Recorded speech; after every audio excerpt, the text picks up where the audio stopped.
Salam l'équipe. Petite intro avant de commencer cette vidéo. Je voulais simplement remercier tous ceux qui donnent de la force, tous ceux qui s'abonnent, tous ceux qui sont toujours présents dans les commentaires avec qui j'échange. Vous êtes au top du top. Je suis quasi arrivé aux objectifs que je m'étais fixés il y a quelques mois. Ils sont bientôt atteints. Après, on essaiera de changer de format de vidéo. Je vais essayer de m'améliorer dans pas mal de choses. En tout cas, un grand merci, un grand respect. Hier, il n'y a aucune vidéo qui a été sortie.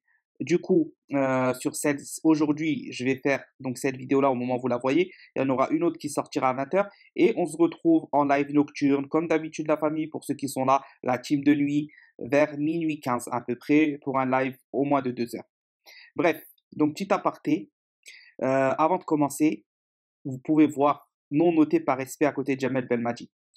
Ça sert à rien de m'écrire sur ça. Vous savez, moi, dans mes vidéos, dans ma chaîne, je suis pas là pour faire des abonnés, faire monter les abonnés. Sinon, croyez-moi, je sais très bien comment le faire et j'emploierai une autre méthode. La méthode bisounours, la méthode ceci, la méthode cela. Avec moi, pour ceux qui me connaissent, c'est pas comme ça que ça se passe.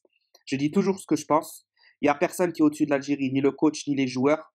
Je fais la part entre un soutien et une critique constructive, mais par respect pour le coach, pour sa fonction, pour ce qu'il a apporté. Au début, je voulais mettre une note aussi à Jamel Belmadi, mais par respect, je ne l'ai pas fait et je ne le ferai pas. Mais juste une petite parenthèse, il a fait une mauvaise CAN sur beaucoup d'aspects. On aura l'occasion d'en revenir dans une vidéo, mais le noter, c'était pas possible. Donc voilà pour cette parenthèse, point suspendu, on va dire. Maintenant, on va passer aux joueurs. Les joueurs, parce que c'est quand même eux qui sont sur le terrain. Peu importe ce que Belmadi met en place. Peu importe ce que Belmadi met en place. Donc, on va parler de chaque joueur un par un. Très brièvement, je vais donner mon avis. Je vais donner mon avis sur ce qui n'est pas allé, sur le rendement du joueur de manière générale. Raï, 6 sur 10. Pourquoi? Parce que pour moi, il a fait une bonne CAN. Il a sauvé des buts face au Sierra Leone, il a sauvé des buts face à la Guinée, il a été sur quelques arrêts face à la Côte d'Ivoire, mais l'équipe ne l'a pas aidé. Et il y a eu des arrêts très très importants qui auraient pu faire couler l'équipe. Donc 6 sur 10, bonne CAN, mais malheureusement, à l'image de l'équipe, il y a eu tellement de mauvais moments qu'il n'a pas pu faire plus que ce qu'il a fait. Bedran et Ben Lamri et Mandi 5. Bedran, Ben Lamri, Mandi 5. Je les ai trouvés tous les trois quasi au même niveau. Quasi au même niveau, moyen. Moyen. Alors vous pouvez me dire, mais comment tu peux dire moyen, on s'est pris des buts, etc. Le problème n'était pas individuel pour moi. Le problème à ce niveau-là n'était pas du tout individuel sur ces joueurs-là. Le problème, c'était le dispositif tactique et le bloc équipe.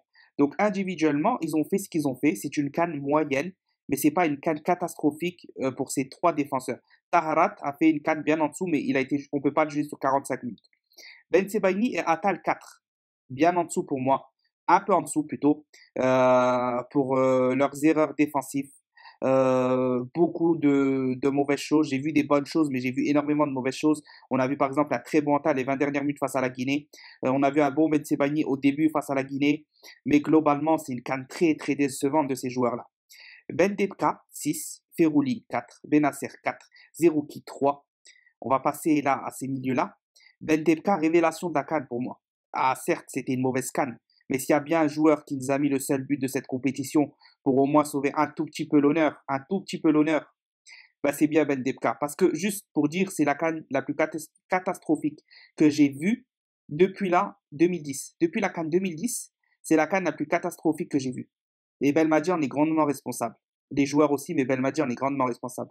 Il nous a fait gagner la plus belle CAN en 2019, mais il nous a aussi fait perdre de la plus mauvaise des manières cette CAN. J'ai jamais vu ça. 2010, 2013, 2015, 2017, 2019, j'ai jamais vu un tel niveau, une telle désorganisation. Et pourtant, c'est Belmadi, un très bon tacticien. Bref, on y reviendra. Ben Debka, c'est celui qui est rentré, qui a fait la différence, qui a apporté une grinta, une énergie positive, une implication défensive et offensive. Il n'y a rien à dire. Bravo pour sa CAN. Pour moi, c'était le meilleur sur cette CAN avec un Bolhi. Benasser 4, une CAN en dessous de son niveau. L'équipe n'a pas aidé, mais c'est une CAN en dessous de son niveau. Fegouli 4, physiquement, il n'était pas apte. Franchement, je ne lui emporte même pas rigueur. Mais sur ce que j'ai vu, c'était vraiment assez faible comparé à ce qu'il peut apporter. Mais comme j'ai dit, il était blessé. Belmadi a peut-être forcé avec lui. Zerouki 3, il n'a quasi pas joué. Je ne compte pas le match du Ghana.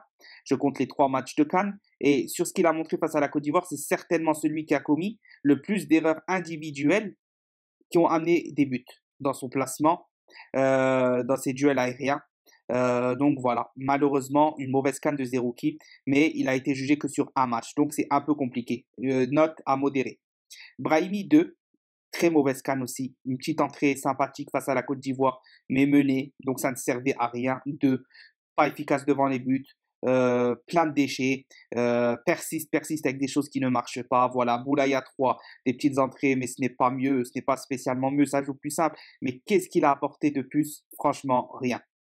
Mahrez 2, là, la plus peut-être la pire note avec Bouncher, exactement, de capitaine. On en attend tellement plus.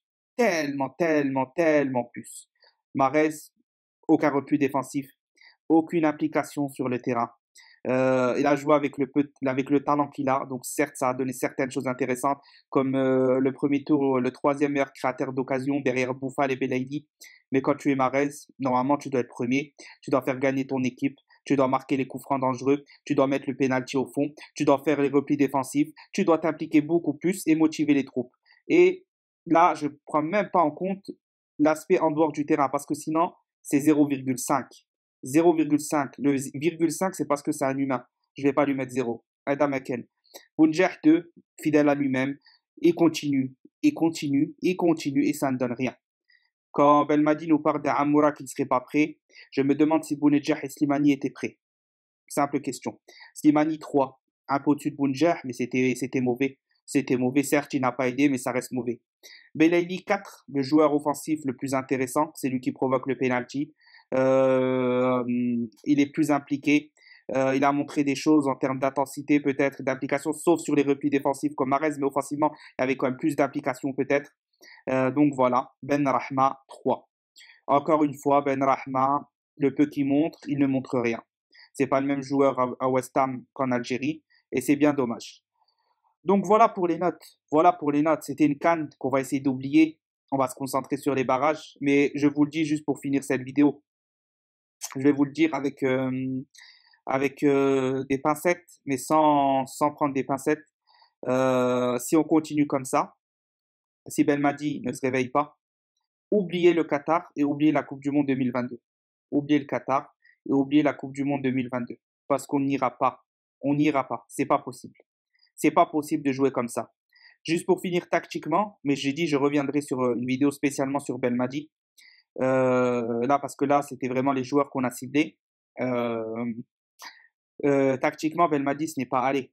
Alors, c'était un 4-2-3-1, un 4-2-3-1 qui était tellement désorganisé, qui donnait un 4-1-5 des fois sur certaines phases de jeu, à un 4-2-4 avec un bloc équipe totalement distancé, des lignes totalement distancées. On n'y comprend rien du tout. J'ai vu des arrêts sur image, c'est vraiment affolant.